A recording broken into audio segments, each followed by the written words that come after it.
Good morning. Good morning mga kababayan. How are you? Magandang umaga. It's 8 o'clock in the morning, Wednesday, here in Edmonton.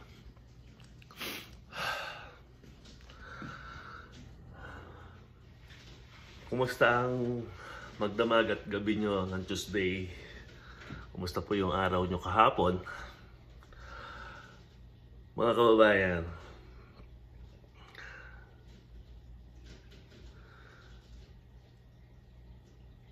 hindi ko ma-express at gusto ko sabihin sa inyo na napakabait ng Panginoon. Laging gumagawa ng imposible. Alam nyo po yung sinasabi sa inyo, ang Panginoon ang bahala. Isang patunay na naman po na ang Panginoon ay napakabait. Alam nyo, katapusan na naman, mga pambayad ng bills, pambayad ng bahay, nawawalan na ako ng, yung naiisip ko na saan namin kukunin. Si Mrs. lang nagtatrabaho. Napakabait ng Panginoon. Ang imposible, gagawin talagang posible. Makakaraos kami next month. Itong month na to, I mean. At napakabait niya. Napakabait na Panginoon. Mga kababayan, ito patunay sa akin. Ang tumatakbong sa isip ng tao, wala na siya magagawa. Pero pagka in-offer mo sa kanya, susolusyonin niya. Ngayon mga kababayan, hindi lang yun ang good news ko sa inyo. Ang good news ko sa inyo, pinapatawag ako doon sa restaurant na pinuntahan ko. Biglang nag-text kahapon. In-expect ko Thursday pa. Sabi kasi tatawagan akong Thursday. Siguro, pangatlong punta na ako doon. I-offer na yung trabaho. Hindi ko alam kung anong klaseng trabaho. Pero sabi ko, isasama ko yung mga kababayan ko mamaya.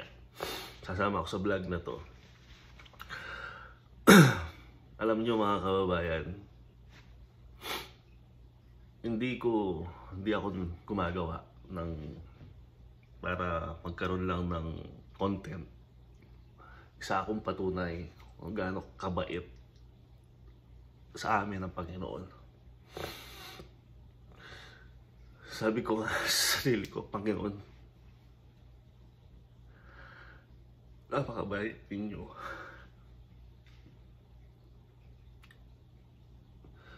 Sino ba naman kami lang dito sa Edmonton? Wala kaming magagawa. Pero binibigay nyo ang kailangan namin, pangangailangan namin. Isa kayong mapagmahal na Ama. Hindi ko sinasabing ito lang ang nakikita ko. Marami akong patunay sa Panginoon na mga anak ko malulusog asawa ko, malusog ako. Mga kapatid ko, wala kaming pinapasalamatan ko lahat yun. Dahil alam ko tinitignan tayo ng Panginoon bawat isa. Pinakikinggan tayo.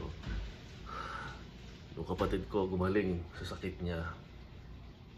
Lahat binibigay niya sa amin.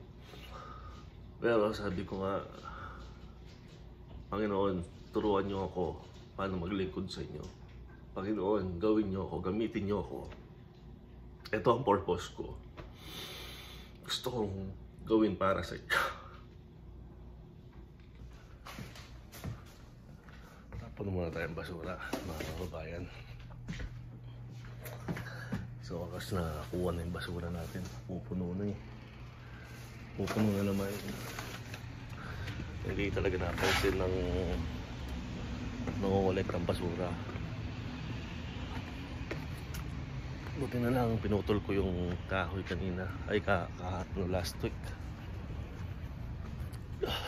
Hirap kasi pagka nabahuan ka ng basura dito. Magsisimula na rin ako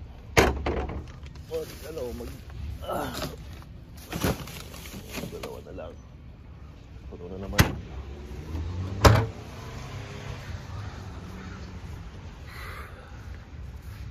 Hindi pa natin naayos itong yard ni Jordan. Sana naman maging pabor sa atin ang makukuha natin trabaho. Pasalamat ako. Hindi na ako, sabi ko nga, hindi na ako mawawalan ng pag-asa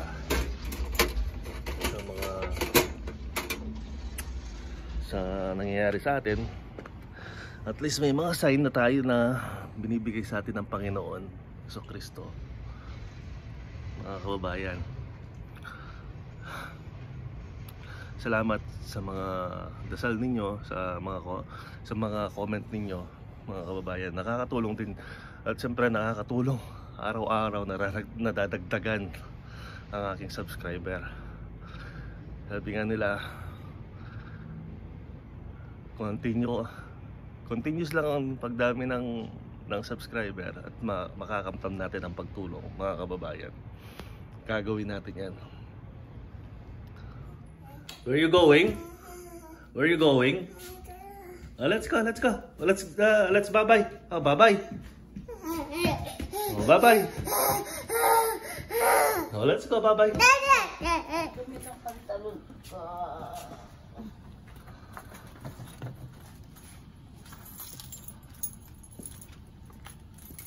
Wait, mommy. You hold properly, okay?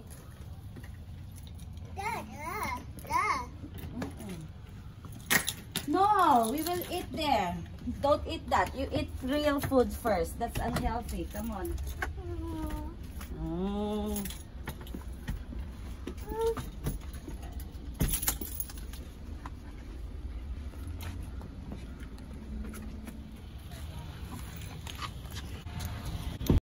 Where are you, Jordan? Where are you? Are you with mommy? Ay, ano yan? Live? Hindi. Are you eating some egg? You are going to eat egg? Jordan.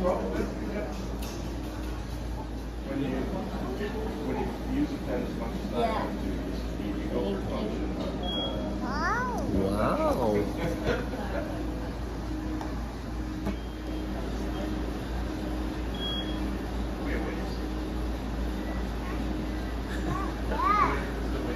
Hello.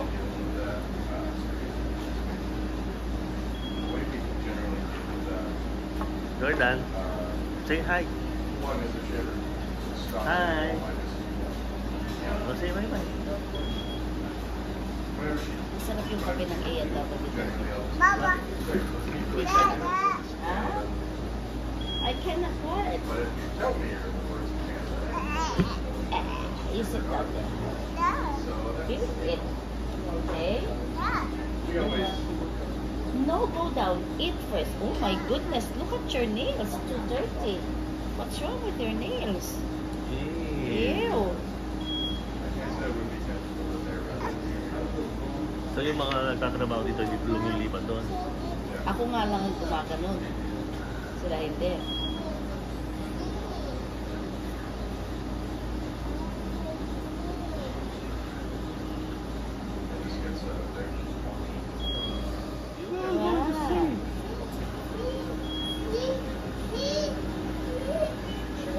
Yeah, we were going to see. Yeah, we'll see. Just wait. Yun na. Thank you, Purple.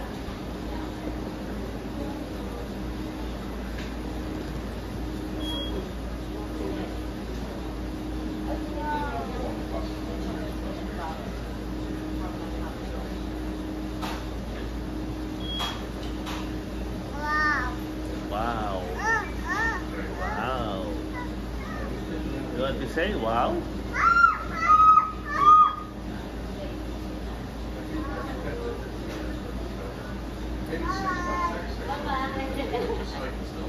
Oh, you see. See.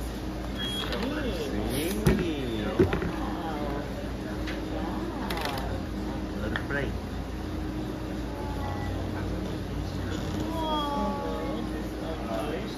Which way about you see? Friendly doggy. You eat properly. Kain po tayo, mga kabayan.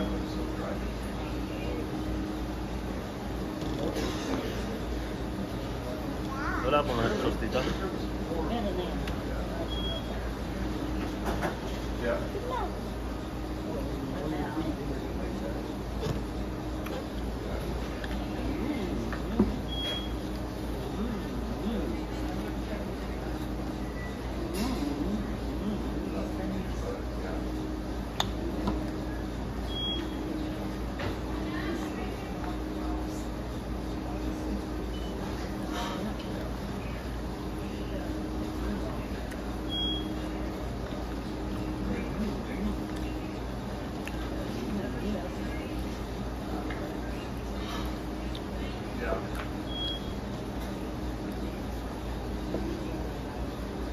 Like that?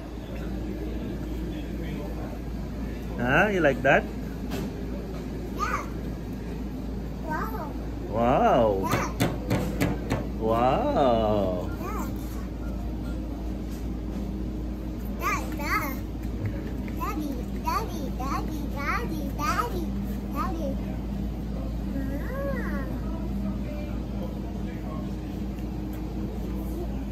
So let's go now. You want to buy that one? Yeah?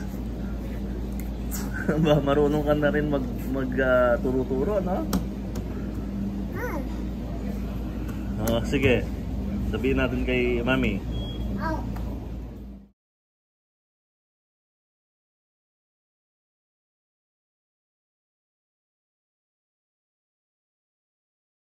Let's go upstairs. I will get you some milk, okay? Matutulogin muna natin si Jordan. Para mamaya, pagdating ng kuya niya, hindi siya grumpy. Saan ba yung mga niya? Bukas, pagkatapos kong pumunta doon sa mag-o-offer na trabaho, babalita ako sa inyo mga kabayan. Pag-pray nyo ako, sana na maging maayos. Bakit hindi pa na naugasan? Okay, hindi pa naugasan. Marami pa pala tong Sige, hindi tayo. Yes, I'm getting you some milk. Yes, I'm getting you some milk.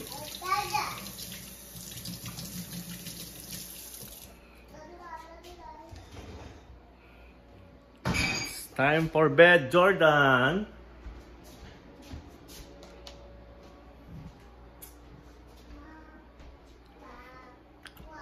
May tumatawag sa akin na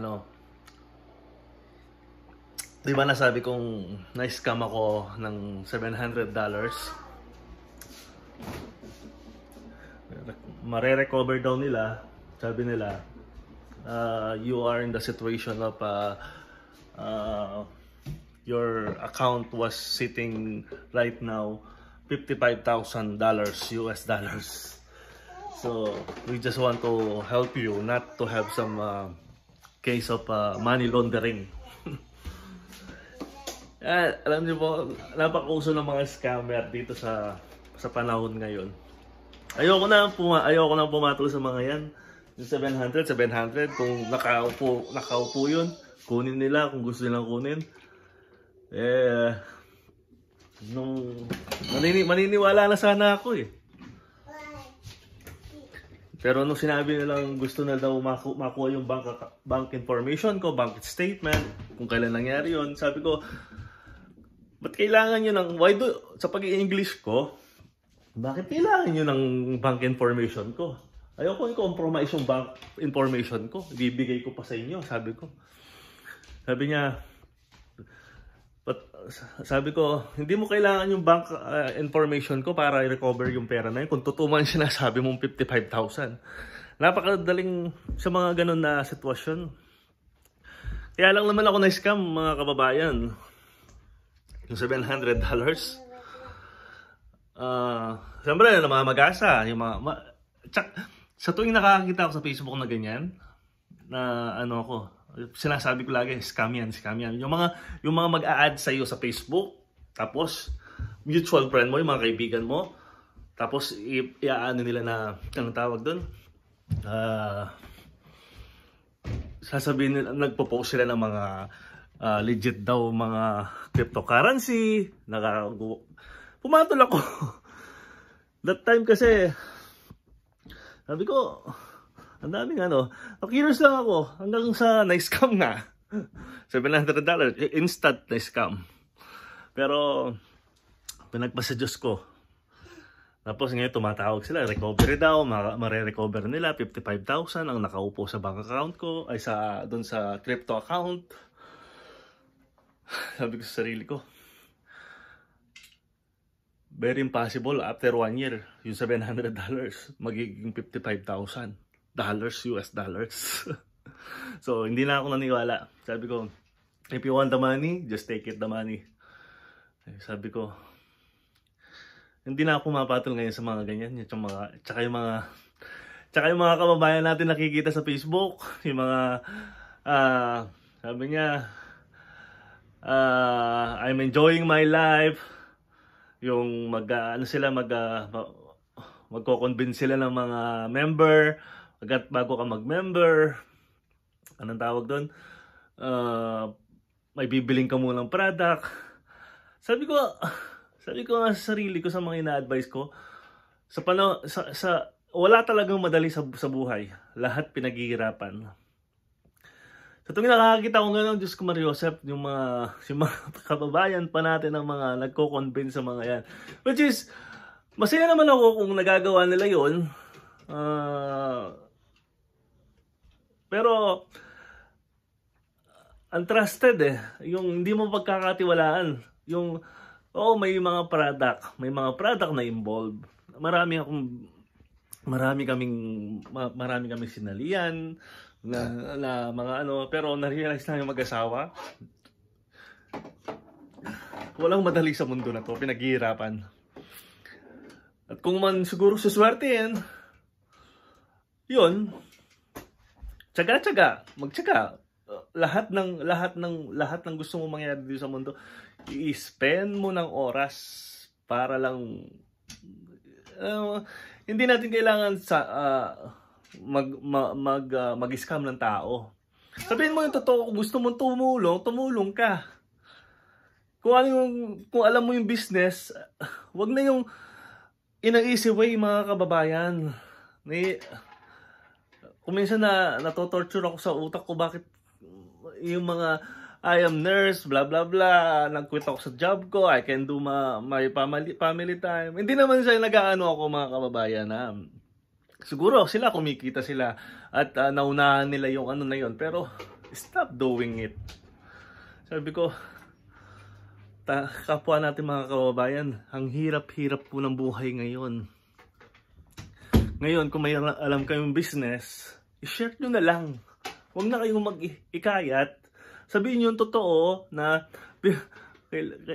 pagkatapos manood ng webinar, sasabihin sa inyo na, kailangan mong bumili ng, anong tawag doon? Hindi na ako magbabanggit ng mga product. Aanin ko ba naman yung purifier water na worth $3,000? Sus Mariosep Joseph, sabi ko nga sa sarili ko minsan nung na-scam ako. Sus Mariosep Joseph, ba't ka pumapatol sa mga ganito? Once in a lifetime na curious ako, pero curiosity, I learn a lot. Hindi mo dapat pinagkakatiwalaan yung mga ganun na strategy kung paano kumita ng madaling pera. Wala akong madaling pera dito. Trust me. Sabi ko nga, ang Panginoon lang ang makakagawa ng madaling solusyon or miracle sa buhay natin. As what I was very thankful na nakakaraos tayo day by day, month by month. Ang buhay natin, stage by stage. Tumatanda tayo, nakakaraos tayo sa tulong ng ating Panginoon. Hindi po tayo makakatulong sa panloloko, mga kababayan. Yan ang magiging ano natin. Ang purpose natin sa buhay, tumulong lang. Hindi tayo kailangan manloko. Siguro maraming nakaka-relate sa mga nanonood sa atin, sa mga viewers natin. Please lang po. Sabi ko nga, ang business kailangan pinaghihirapan at may tiwala. Hindi po tayo magtitiwala sa mga bogus. Pero, na-share ko lang po sa inyo dahil may kausap na naman ako sa phone kanina. Pagkatapos kong inatin si Mrs. Sabi nga, napakahirap maniwala. 55,000 nakasit sa sa inyo na yung 55,000 kung makukuha ninyo. Kasi nasa pangalan ko. Kung natotoo man yan, nasa pangalan ko siya. I don't want to compromise anymore my bank account or involve my personal information. Napakahirap nyo pong pagkatiwalaan. So, siya na po. So, hanggang dito na lang mga kaibigan, mga kababayan. Mamaya po, pupunta po tayo dun sa i-share ko po sa inyo bukas, sa ating vlog bukas, kung ano yung mangyayari at mapagkakasunduan namin. Sabi ko nga, maraming salamat. So, una-una sa taas. Sana, magiging start. Ganyan naman lagi, nag-start tayo. So, salamat sa pagsubaybay sa akin mga kaibigan at sa mga bago subscriber. Patuloy po silang dumadami. Maraming salamat. Number 1 blessing po sa akin yan. At nakaka-inspired po para mag-go on, mag-vlog. So, maraming salamat kay mga kababayan. Sana mag-ingat po kayo kung saan man po kayo naroroon. Huwag po kayo magpapadala sa mga taong gustong manloko sa inyo. God bless everyone. Take care.